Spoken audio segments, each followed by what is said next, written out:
This is the most effective way to grind those endgame artifacts. Let's talk about it. What's good, YouTube? NoGoodEman coming to you today with an endgame artifact farming guide. So guys, in this video I want to teach you guys the best or most effective way to farm those divine artifacts. We're talking about tier 10 gear, talking about the burning curse, the burning blessing, and the burning greed. But before we talk a single thing, make sure you leave a like on the video. If you're new, go to subscribe to the channel, turn on post notifications live and upload. Now, I want to say that I have talked about this in a few other videos, definitely some live streams, but I do want to put this all in one video so it's all super comprehensive. So what is the short answer? It's going to be two places that I personally recommend that you guys farm those tier 10 divine artifacts. The first place is going to be in the Horizon of Eternity, and it's going to be, of course, the Workshop Brilliant Light. A lot of you guys already knew this, but of course, something that I also talked about in my previous videos is going to be any of the chapter, the final chapter, or the orange gates, I call it, at a 3-star difficulty. I will say that the drop rate is very low here, it turns out, for the rest of the community. For me,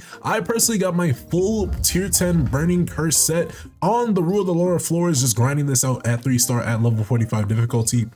So it does suck to hear that a lot of you guys are not getting that same amount of gear at the same amount of rates. But if you guys do complete chapter 10, which will be the requirement to unlock the Horizon of Eternity, you have the ability to go in and now face Vulcan at the Workshop of Brilliant Light. But how do you get that? You're going to need something called a Workshop of Brilliant Light invitation. How do you guys get that invitation? You're actually going to craft that invitation with May. So let's go ahead and go on over to May right now. We're gonna go under craft, and we're gonna go under item crafting, and here, once you guys beat chapter 10 once more, you unlock Horizon of the Eternity. Here it is, right? So it's going to take a unknown key, mana power extract, and a fragment of thoughts. The fragment of thoughts and the mana power extract are something that you're just gonna get throughout your SLA journey. You can get the fragment of thoughts in the exchange shop as well. So if you guys see those in the exchange shop, you might want to grab it along with the mana power extract. But the last thing, the unknown key, where are you guys gonna get this? You can get this genuinely anywhere. Encore instance dungeons from level 6-star to level 10-star. So just by defeating a boss, everybody should have some. If you just beat chapter 10 and you're watching this video, I'd be surprised if you never got one of these before. Chances are you probably crafted them into either the Workshop Brilliant Light ticket or the Power of Destruction ticket. Now, if we're talking about which one is better, it's definitely going to be Workshop Brilliant Light, just because this is going to allow you guys to farm that tier 10 gear a bit more effectively. Now, when it comes to tier 10 gear, I will say that farming Horizon of the Eternity, the Workshop of Brilliant Light, at the highest difficulty is probably going to be your best bet when it comes to grinding out for that gear. So when you guys have the chance, go ahead and try to 5-star Vulcan. Now, personally, I'm going to give you guys a lineup and my very, very new favorite recommendation. This is going to be my current lineup. For my Sun Jinwoo, I am rocking my Duelist class Sun Jinwoo, and I won't go too deep into the build. Definitely just check out the last video I posted. It literally goes over the Duelist build and everything kind of insane with it. I'm just gonna go ahead and go into everything else.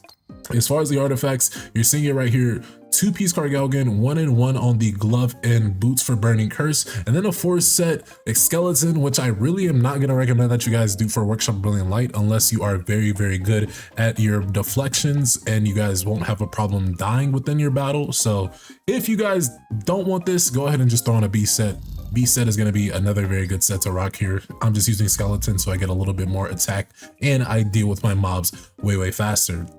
Along with this, Lee Ju-hee, Min, and Saw Ji-woo, if you're wondering what I got on these units, I will say that I finally had the ability to throw on some burning artifacts on these units, and this gets their HP up very high. It enhances their effects. Let's say Min for the heals. His heals do a lot of heals now. Lee Ju-hee does a lot of heals now for me because I got the gloves for her along with the boots, and then Saw Ji-woo, she does a good amount of stagger effect because I got her the tier 10 gloves as well. So all of my units are rocking tier 10, so your boy definitely knows what he's talking about when he's talking about the best places to farm some tier 10 gear. Now, let's go ahead and go back to May because it looks like I actually did not craft that ticket. We're going to want to craft that so we can go into the Workshop Brilliant Light. But of course, I do want to show a little bit of the Carfax. So your boy is definitely rocking a good amount of gear. And if we just count it up by the numbers, these are 18 different pieces of burning gear that I've grinded over in the last, let's say 8 days, 9 days, however long the game's been open. And we just started grinding this more recently, really, because we finally unlocked the newer chapters and unlocked the Workshop Brilliant Light. I even got 3 pieces of tier 10 gear in just one run at the 5-star of the Workshop of Brilliant Light. So either I'm really lucky, the drops are higher, or something a little bit of both, right? And now I finally want to showcase to you guys at least what skills I'm rocking. I am rocking a full, and I mean a full duelist set here as far as skill sets, because if you break the boss, man, he is not going to be able to do anything. If you're using rebuttal the way you should be using it, we're going to show you guys just how crazy it is to farm these bosses. We're not going to showcase the entire Workshop Brilliant Light run. That is in my last live stream. So we're just going to do a live, or I guess a mid-guide run of just the first boss, so you can kind of get an idea of how you guys want to be grinding, how you guys want to be utilizing the duelist class when it comes to the Workshop Brilliant Light. And I recommend that you guys do use the duelist class specifically. A lot of you guys wonder, hey, should I switch classes? You actually don't have to switch class. So if you go to your Sunji New and then you look at the numbers towards the top, you have, let's say, 1 through 5. If you just click on 2, you'll have the ability to basically reallocate your points, reallocate your skill tree, and everything in between. So that is the best way. You probably want to go ahead and utilize the duelist class. Now, we're going to go ahead and get behind Cerberus, hit him with a pummel, hit him with a rush, switch our weapons, and then hit him with an armor break. And then finally, let's not get hit. Okay, we almost got hit. And then after this, we're going into the shadow sight. Look at the damage at the top, right? And then you can see the numbers, right? And then after I usually hit him with a rebuttal and then use my second weapon skill. It's unfortunate that both my weapons, I have to hold them to do a bunch of damage. But as you can see, he's not doing much. He's not doing much. And in fact, he's finally hitting his next move. So we're actually going to parry that. With the meteors that come down, you guys can also parry this. So that is why the duelist class is actually very, very insane for this. And this is going to build on my overdrive gauge for the duelist class as well. So again, just a lot of good. Just a lot of good, not enough bad. Again, I will say that the counterattack is very glitchy at times. Let's go ahead and break Serby's gauge once more. That way we can have our way with him. Let's go ahead and charge up the staff move, get him down. Let's go ahead and switch weapons. Use sight. You sight. Now we'll rebuttal. Oh my gosh, he freaking went into the middle. See, I always mistime this. I gotta wait till he goes in the middle to hit rebuttal. But anyways, that's all on me. We're gonna go ahead and just deflect this 1, 2, 3. And if you guys get the first, let's say you get rebuttal, but you don't deflect this 3 times perfectly, you can actually just use rebuttal after he just, you know, goes into whatever state he might go into. As we get rebuttal overshadowed by death, which is a little bit weird. It's a little bit glitchy sometimes. I don't like it when I try to use rebuttal and death kind of just quickly takes over. So that's kind of a, you know, a meh point.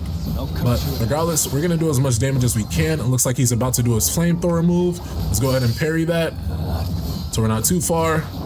Now, before you do that, oh, okay, we're gonna have to extreme evade. So actually, when he does this flamethrower move specifically, he doesn't take any break damage. Like, I'm gonna go ahead and try to hit him with, let's say, I think that was percussion. He takes no break damage, at least from the basic skills. If I use my weapon skills, he'll take some damage. Oh man, you want to flamethrower me? That is insane. That is insane work, my boy.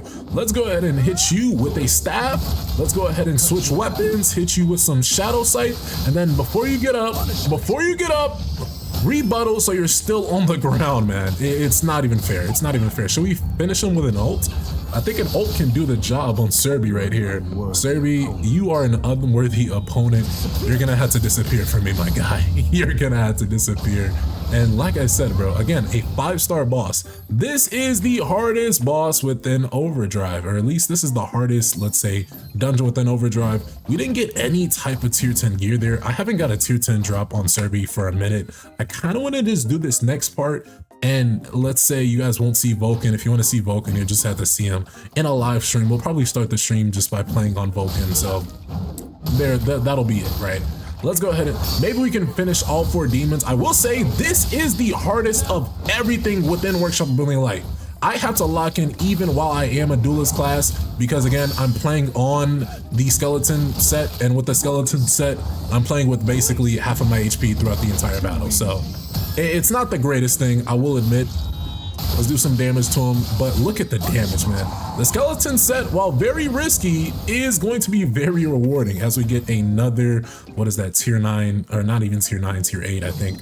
Now, before I go to this boss, you make sure you have one of your weapon skills ready, right? Or one of your basic skills ready, because this boss is gonna just go immediately into that break state.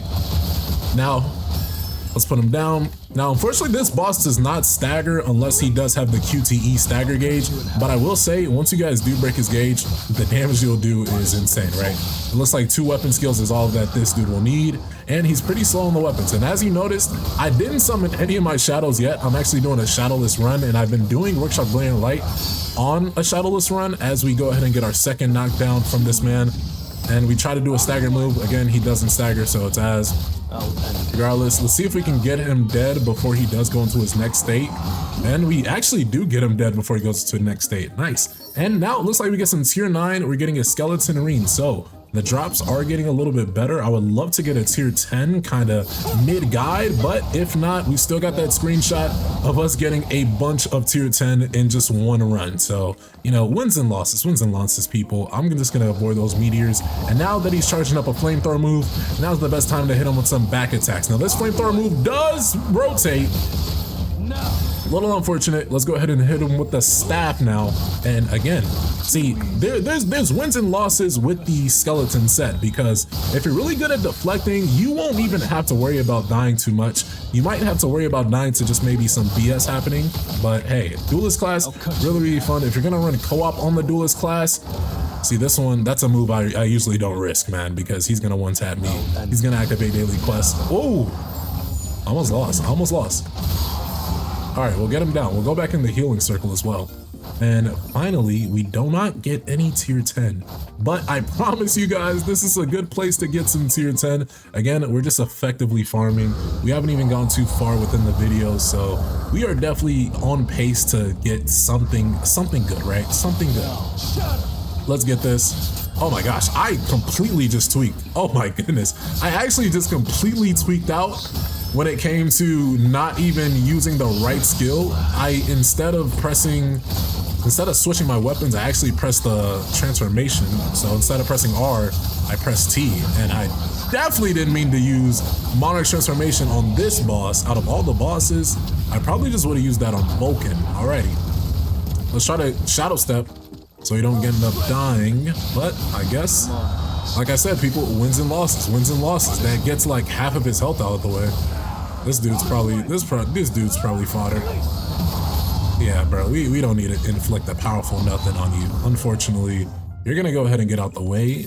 We have tier 9. What is this one? This is Dark Knight's Gloves. We might as well play the last one. I think at this point I realize I can't actually, you know, stop and not play the next one, whether I record it or not. So we're gonna give you guys the full run. I know what I said earlier though. Trust me and believe. But regardless, this is the best place you guys can grind some tier 10, and it's been less than 15 minutes. We're already at the boss. So again, duelist class, very lovely. But if you guys are grinding tier 10, let me know your favorite suggestion when it comes to grinding the material. Again, really loving the duelist class. The duelist class has been absolutely insane when it comes to grinding workshop. Every boss has some type of break gauge, right? Now, does this mean duelist class is the best class? Objectively, I would say no, because let's say you just want to do a lot of damage. You know, duelist is good. It might get you there, but there might be some other classes that you want to main. And you might even want to run something like a hybrid. So who knows? Who knows? What is truly the best class within Overdrive? It might be a combination of both. It might be a combination of all of them. Regardless, I don't know why he just teleported like a little bit in front of me. I don't know what's going on there. We're gonna avoid him, hit him with some back shots. Pause, Avaricious Vulcan. I know you're a dude, even though you got those weird ass nipple rings. We're gonna go ahead and just parry this. Get the instant knockdown. We get the double knockdown because Saw activated her skill. Lovely timing. Let's go ahead and activate the staff. And then I was gonna activate rebuttal, but it looks like he activated his next move, which he would go into. Funny enough, you can actually parry these. I wouldn't recommend it just because he ends up doing, I believe, he would end up basically being parried way away from the safe zone. So it's something not to risk, I'll be honest. Now then, second phase Vulcan, go ahead and activate your rage. Go ahead and activate your rage, then come at me. Have at thee, young Vulcan. Smack him with a, okay. I was gonna smack him with a rebuttal, I would say, but, oh, I thought he was gonna land on me. I don't know, sometimes this shit is buggy, bro. I'll be honest, running duelist is so buggy. I don't know what's going on half the time. It's no use. But regardless, we can still get him broken. Let's go ahead and break his gauge, break his waves. If I can, we'll probably have to counterattack it to break it. Oh, I didn't even see him right there. That one genuinely just scared me because I was just blindly deflecting. Let's hit him with a shadow step that goes nowhere near him. Let's go ahead and with a staff, then a rebuttal so he can stay down. We want you to stay down, Big Volk. I know he's up, but he's technically still in a break state. That's kind of the odd thing when it comes to using the duelist class. It's like the bosses are going to, yeah, as I parry his breath, his hot ass breath, the bosses are going to be staggered, but they're going to be standing up. So I don't know, maybe it's like a dazed state, you could call it. Not really sure what the correct terminology would be. But yeah, you get rebuttal back a lot. And against bosses that actually stagger, the duelist class is generally a 1 of 1. Let's go ahead and get another rebuttal going on Vulcan before you go anywhere, my guy. Just before you go anywhere at all. Let's just go ahead and just do what we can. Give you a little bit more damage. I think as soon as he gets up, he's gonna be getting out of here. Let's see, and I am right. So looks like more meteors coming on the way. Mind you, we haven't used, I don't think we used daily quests. Did we use daily quests yet? I'm not sure. I might have used daily quests and I forgot it. I'm not gonna toot my horn and say I haven't even used daily quests yet. And I rewind the video and it looks like I did, but I haven't used a potion yet. Really, a potion wouldn't do much because the skeleton set would still drain my life points. So that's something to keep in mind. That's really a reason why potions really don't help too much, at least in my case. Let's go ahead and parry that back, hit a counterattack. And again, bro, the death activating before I need rebuttal to activate is crazy. I need rebuttal to activate, man. But I guess I'll take this and I'll get the hard knockdown here. Oh, I did not get the hard knockdown, but I'm glad we got our healers, and the healers are gonna pop up as soon as like my HP goes a little bit lower than it should. So thankfully the healers don't interfere with the skeleton set per se. Let's go ahead and hit another rebuttal on him. That way we could go into the staff move. Really, I could finish the duel probably just like about right here, if I'm being honest. But now he's gonna go in the middle. Let's see what Vulcan's got. I wonder if this move could, I wonder if this ultimate could get all of that shield down. He's gonna absorb all these moves. And I don't have any weapon skills available. Usually, the best way to survive this, just go into Monarch's transformation. Don't even waste your time. Just go Monarch's transformation. See? And if you go at Monarch's transformation at a specific right time, you're actually gonna save your Monarch's transformation, because let's say I did that a little bit earlier, he would have took some damage. My transformation would have probably been at half the bar because of that attack. Let's hit him with a boom, and then I was gonna activate my ult on purpose right there, just to, you know, be flashy at the end. But it looks like Avaricious Vulcan is down. Let's look at the final drops that we do get. It looks like we're getting another tier 9. So again, no tier 10 in this specific run, but guys, trust me, you keep grinding this, you grind this as fast as possible. This has been less than, let's say, 20 minutes, less than 15 minutes in the dungeon per se, and we grinded out a bunch of tier 9 gear. That's still endgame gear. So whether you're grinding tier 9 or tier 10s, we just got about, I believe, 3 pieces of tier 9. Regardless, various different pieces. But what do you guys think? What is your favorite endgame method to grind? How are you guys grinding for tier 9 and tier 10 artifacts? Go ahead and leave your thoughts, theories, and comments below. Don't forget to subscribe to the channel, turn on post notifications. With that, I'll see you guys in the next one. Y'all take care. Peace.